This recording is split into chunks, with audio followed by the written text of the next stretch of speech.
નમસ્તે દોસ્તો, હાર્દિક સર એકેડમીમાં આપ સૌનું હૃદયપૂર્વક સ્વાગત છે। સફળતા માત્ર મોટા સપના જોવાથી નથી મળતી, પણ સાચી દિશાની સ્માર્ટ મહેનતથી મળે છે।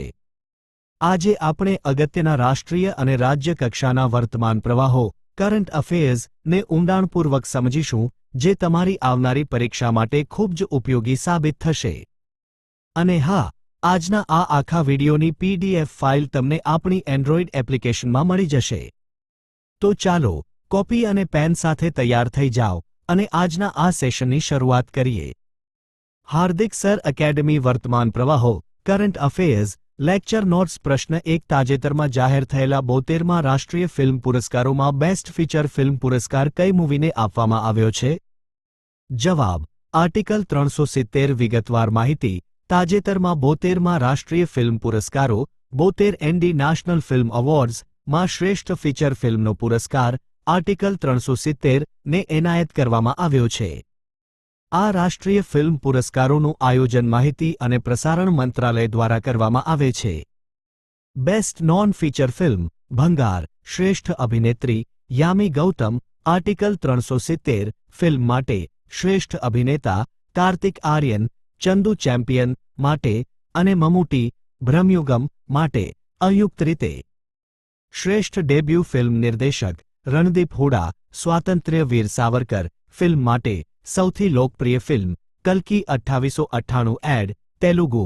શ્રેષ્ઠ બાળ ફિલ્મ 35 ચિન્ના કથાકાડુ, શ્રેષ્ઠ હિન્દી ફિલ્મ શ્રીકાંત। ભારતમાં સિનેમા ક્ષેત્રે આપવામાં આવતો સર્વોચ્ચ પુરસ્કાર દાદાસાહેબ ફાળકે પુરસ્કાર છે, જેની શરૂઆત 1969માં થઈ હતી અને પ્રથમ વિજેતા દેવિકા રાણી હતા। પ્રશ્ન 2 તાજેતરમાં રાષ્ટ્રીય પર્વતારોહણ દિવસની ઉજવણી ક્યારે કરવામાં આવી હતી? જવાબ: 1 ઓગસ્ટ વિગતવાર માહિતી: તાજેતરમાં રાષ્ટ્રીય પર્વતારોહણ દિવસની ઉજવણી 1 ઓગસ્ટના રોજ કરવામાં આવી હતી। આ દિવસની ઉજવણી અમેરિકાના નાગરિકો દ્વારા કરવામાં આવે છે। માઉન્ટ એવરેસ્ટની સૌપ્રથમ ચડાઈ કરનાર તેન્જિંગ નોર્ગે અને એડમંડ હિલરી, માઉન્ટ એવરેસ્ટની ચડાઈ કરનાર સૌપ્રથમ મહિલા બચેન્દ્રી પાલ, માઉન્ટ એવરેસ્ટની ચડાઈ કરનાર સૌપ્રથમ પુરુષ અવતાર સિંઘ છીમા। પ્રશ્ન 3 તાજેતરમાં વિશ્વ ફેફસા કેન્સર દિવસની ઉજવણી ક્યારે કરવામાં આવી હતી? જવાબ: 1 ઓગસ્ટ વિગતવાર માહિતી: તાજેતરમાં 1 ઓગસ્ટના રોજ વિશ્વ ફેફસા કેન્સર દિવસની ઉજવણી કરવામાં આવી હતી। વર્ષ 2026ની theme together through lung cancer. આ દિવસને અંગ્રેજીમાં વર્લ્ડ લંગ કેન્સર ડે તરીકે ઓળખવામાં આવે છે। સૌપ્રથમ વખત આ દિવસ વર્ષ 2012માં ઉજવાયો હતો। પ્રશ્ન 4 તાજેતરમાં ચર્ચામાં રહેલ EVSP પોર્ટલ, ઇલેક્ટ્રોનિક વિધિ સાહિત્ય પ્રકાશન પોર્ટલ ને કયા મંત્રાલય દ્વારા શરૂ કરવામાં આવ્યું છે? જવાબ: કાયદા અને ન્યાય મંત્રાલય વિગતવાર માહિતી: તાજેતરમાં EVSP પોર્ટલ, ઇલેક્ટ્રોનિક વિધિ સાહિત્ય પ્રકાશન પોર્ટલ, કાયદા અને ન્યાય મંત્રાલય દ્વારા લોન્ચ કરવામાં આવ્યું છે। આ પોર્ટલ લોન્ચ કરવાનો કાર્યક્રમ કર્તવ્ય ભવન ખાતે યોજાયો હતો। આ પોર્ટલ કેન્દ્રીય કાયદા અને ન્યાય મંત્રી અર્જુન રામ મેઘવાલ દ્વારા લોન્ચ કરવામાં આવ્યું હતું। આ પોર્ટલનો મુખ્ય ઉદ્દેશ્ય કાયદાને લગતી પુસ્તકો, જર્નલ્સ અને સાહિત્ય ઓનલાઇન ફોર્મેટમાં સરળતાથી ઉપલબ્ધ કરાવવાનો છે। ભારતીય બંધારણમાં ન્યાયતંત્ર અને કાયદા મંત્રાલયનો ઉલ્લેખ ભાગ 5 અને ભાગ 6 હેઠળ આવે છે। ભારત નાગરિકોને સરળ અને ઝડપી ન્યાય આપવા માટે ઈ-કોર્ટ્સ મિશન મોડ પ્રોજેક્ટ પણ ચલાવી રહ્યું છે। પ્રશ્ન 5 તાજેતરમાં ભારતના પ્રથમ AI ઇન્ટિગ્રેટેડ વર્ટિકલ યુનિવર્સિટી કેમ્પસનું અનાવરણ કયા રાજ્ય ખાતેથી કરવામાં આવ્યું હતું? જવાબ: તમિલનાડુ વિગતવાર માહિતી: તાજેતરમાં ભારતના પ્રથમ AI ઇન્ટિગ્રેટેડ વર્ટિકલ યુનિવર્સિટી કેમ્પસનું અનાવરણ ચેન્નઈ, તમિલનાડુ ખાતે કરવામાં આવ્યું છે। આ કેમ્પસનો પ્રારંભ જોહો કોર્પોરેશન પ્રાઇવેટ લિમિટેડના સહયોગથી કરવામાં આવ્યો છે। વર્ટિકલ યુનિવર્સિટી કેમ્પસ એ પરંપરાગત વિશાળ જમીન પર પથરાયેલા કેમ્પસને બદલે એક જ ઊંચી ઇમારતમાં શિક્ષણ, સંશોધન અને AI સંબંધિત સુવિધાઓ પૂરી પાડવા માટેની આધુનિક સંકલ્પના છે। તમિલનાડુની રાજધાની ચેન્નઈને દક્ષિણ ભારતનું મુખ્ય IT અને શૈક્ષણિક હબ ગણવામાં આવે છે। ભારતમાં આર્ટિફિશિયલ ઇન્ટેલિજન્સ AI અને ટેકનોલોજીને પ્રોત્સાહન આપવા માટે ભારત સરકારે ઇન્ડિયા AI મિશન શરૂ કર્યું છે। પ્રશ્ન 6 તાજેતરમાં કયા રાજ્યની સરકાર દ્વારા કૌશલ સેતુ અને કૌશલ સારથી પોર્ટલનું લોન્ચિંગ કરવામાં આવ્યું હતું? જવાબ ઉત્તર પ્રદેશ. વિગતવાર માહિતી. તાજેતરમાં કૌશલ સેતુ અને કૌશલ સારથી પોર્ટલ ઉત્તર પ્રદેશ સરકાર દ્વારા લોન્ચ કરવામાં આવ્યા છે. આ પોર્ટલ્સનું અનાવરણ 15 જુલાઈના રોજ વિશ્વ યુવા કૌશલ્ય દિવસના અવસર પર લખનૌ ખાતે કરવામાં આવ્યું હતું. કૌશલ સેતુ પોર્ટલ નોકરી અને કૌશલ્ય તાલીમ માટેની ડિજિટલ નોંધણી પ્રક્રિયા બનાવવા માટે શરૂ કરવામાં આવ્યું છે. કૌશલ સારથી પોર્ટલ યુવાનોને રોજગાર અને નોકરીઓની માહિતી પૂરી પાડવા તથા એઆઈ અને રોબોટિક્સ જેવા આધુનિક ક્ષેત્રોમાં કૌશલ્ય વિકાસ માટે માર્ગદર્શન આપવા માટે બનાવવામાં આવ્યું છે. ભારતમાં કૌશલ્ય વિકાસને પ્રોત્સાહન આપવા માટે પ્રધાનમંત્રી કૌશલ વિકાસ યોજના PMKVY વર્ષ 2015 ચલાવવામાં આવી રહી છે. રાષ્ટ્રીય સ્તરે કૌશલ્ય વિકાસ અને ઉદ્યોગ સાહસિકતા મંત્રાલય દ્વારા આ ક્ષેત્રની નીતિઓનું સંચાલન કરવામાં આવે છે. પ્રશ્ન 7. તાજેતરમાં 23મો ફિફા વર્લ્ડ કપ 2026નું ટાઇટલ કઈ ટીમે જીત્યું હતું? જવાબ સ્પેન. વિગતવાર માહિતી. તાજેતરમાં ફિફા વર્લ્ડ કપની નિર્ણયના સ્પેનએ અર્જેન્ટિનાને 1-0થી હરાવીને ખિતાબ જીત્યો હતો.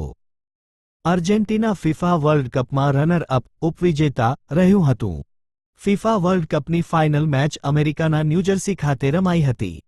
સ્પેનએ ફિફા વર્લ્ડ કપનો ખિતાબ બીજી વખત જીત્યો હતો, જ્યારે તેણે પ્રથમ વખત 2010માં આ સિદ્ધિ મેળવી હતી. ફિફા વર્લ્ડ કપની ફાઇનલ મેચની 10.6 મીટર મિનિટે ફેરોન ટેરોસે નિર્ણાયક ગોલ કરીને સ્પેનને જીત અપાવી હતી. આ જીત સાથે સ્પેન ફિફા વર્લ્ડ કપમાં મહિલા અને પુરુષ બંને વર્લ્ડ કપ જીતનાર દેશ બન્યો હતો. ફિફા વર્લ્ડ કપના વિજેતા તરીકે સ્પેનને 481 કરોડ રૂપિયાની ઇનામી રકમ પ્રાપ્ત થઈ હતી. ફિફા વર્લ્ડ કપમાં ઇંગ્લેન્ડે ત્રીજું સ્થાન મેળવ્યું હતું. ફિફા વર્લ્ડ કપમાં ફ્રાન્સ ચોથા સ્થાને રહ્યું હતું. એવોર્ડ્સ અને વિજેતાઓ. ગોલ્ડન બૂટ એમ્બાપ્પે ફ્રાન્સ 8 મેચમાં 10 goal. Silver boot Messi Argentina. Golden gloves Unai Simon Spain goalkeeper. Golden ball Rodri Spain. Young player award Pau Cubarsi Spain. Fair play award Netherland. યજમાન દેશો જોઇન્ટ હોસ્ટ્સ USA કેનેડા અને Mexico. કુલ team 48 ટીમો પ્રથમવાર. શુભંકર mascots USA Clutch the bald eagle. Canada Maple the moose. Mexico Zayu the Mexican jaguar. ફિફાનું મુખ્યાલય Zurich Switzerland ખાતે આવેલું છે અને સ્થાપના 1904માં થઈ હતી. પ્રશ્ન 8. તાજેતરમાં ભારતીય સેનાએ કયા રાજ્યમાં બચાવ કામગીરી માટે ઓપરેશન જલરાહત શરૂ કર્યું હતું? જવાબ આસામ. વિગતવાર માહિતી. તાજેતરમાં ભારતીય સેના દ્વારા પૂર રાહત કાર્યો અને બચાવ કામગીરી માટે ઓપરેશન જલરાહત અસમ ખાતે શરૂ કરવામાં આવ્યું છે. અસમમાં પૂર વ્યવસ્થાપન માટે ADB એશિયન ડેવલપમેન્ટ બેંક દ્વારા સહાય પૂરી પાડવામાં આવે છે. અસમના શિવસાગર અને ચેરાઈદેવ જિલ્લા ખાતે પૂર રાહત કામગીરી હાથ ધરવામાં આવી હતી. અસમના ચેરાઈદેવ જિલ્લામાં આવેલ મોઈદમ ને ભારતની 43મી યુનેસ્કો વિશ્વ વિરાસત સ્થળ વર્લ્ડ હેરિટેજ સાઇટ તરીકે જાહેર કરવામાં આવ્યું છે, જે અહોમ રાજવંશના તીર્થસ્થળ મકબરા માટે જાણીતું છે. અસમમાં બ્રહ્મપુત્રા નદી પર વિશ્વનો સૌથી મોટો નદી દ્વીપ માજુલી આવેલો છે. અસમનું કાઝીરંગા રાષ્ટ્રીય ઉદ્યાન એકશિંગી ભારતીય ગેંડા માટે વિશ્વભરમાં પ્રખ્યાત છે. પ્રશ્ન 9. તાજેતરમાં કઈ અંતરિક્ષ એજન્સી દ્વારા કોયો સેટેલાઇટનું લોન્ચિંગ કરવામાં આવ્યું હતું?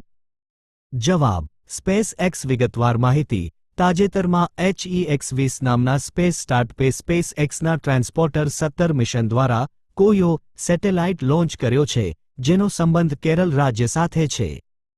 HEX-20 એ કેરળ સ્થિત એક સ્પેસ ટેકનોલોજી સ્ટાર્ટઅપ છે. કોયો સેટેલાઇટ આ એક કાઇનેટિક ઓપ્ટિકલ યા ઓબ્ઝર્વર સેટેલાઇટ છે, જે 81 પેલોડ વહન કરતો બીજો ઉપગ્રહ છે. સ્પેસ એક્સ એ કેલિફોર્નિયા USA સ્થિત એલોન મસ્કની ખાનગી એરોસ્પેસ કંપની છે. બંધારણના અનુચ્છેદ 3 હેઠળ સંસદ પાસે રાજ્યનું નામ બદલવાની સત્તા રહેલી છે, જેમ કે કેરળ નામ બદલીને કેરલમ કરવાની દરખાસ્ત. પ્રશ્ન 10. તાજેતરમાં ભારતના પ્રથમ 2 જીઓથર્મલ કૂવા નીચેનામાંથી કયા સ્થળે શરૂ થયા હતા? જવાબ લદ્દાખ. વિગતવાર માહિતી. તાજેતરમાં ભારતના પ્રથમ 2 જીઓથર્મલ કૂવા પૂગા ઘાટી ખાતે શરૂ થયા છે, જે લદ્દાખ કેન્દ્રશાસિત પ્રદેશમાં આવેલી છે. પુગા ઘાટી લદ્દાખમાં સમુદ્ર સપાટીથી 14,000 મીટરની ઊંચાઈ પર સ્થિત છે, જ્યાં 1 મેગાવોટ ક્ષમતા ધરાવતી ભૂતાપીય ઊર્જા પરિયોજના સ્થાપવામાં આવી રહી છે. ભૂતાપીય ઊર્જા એ ક્લીન એનર્જી અને પ્રદૂષણ રહિત ઊર્જાનો સ્ત્રોત છે. હિમાચલ પ્રદેશમાં આવેલું મણિકરણ પણ ભૂતાપીય ઊર્જાના સ્ત્રોત માટે જાણીતું સ્થળ છે. ભારતે વર્ષ 2070 સુધીમાં નેટ ઝીરો કાર્બન ઉત્સર્જનનો લક્ષ્યાંક રાખ્યો છે. નવીન અને નવીનીકરણીય ઊર્જા મંત્રાલય દ્વારા સપ્ટેમ્બર 2025માં દેશની પ્રથમ રાષ્ટ્રીય ભૂતાપીય ઊર્જા નીતિ રજૂ કરવામાં આવી હતી. અગત્યના વન લાઇનર પ્રશ્નો તાજેતરમાં પતંગિયાની પ્રજાતિઓની ગણતરી માટે ચર્ચામાં રહેલો રાયમોના રાષ્ટ્રીય ઉદ્યાન કયા રાજ્યમાં આવેલો છે? જવાબ: અસમ. તાજેતરમાં DCGI એ કયા દેશની ટાકેડા કંપનીની ડેન્ગ્યુ વેક્સિનને મંજૂરી આપી છે?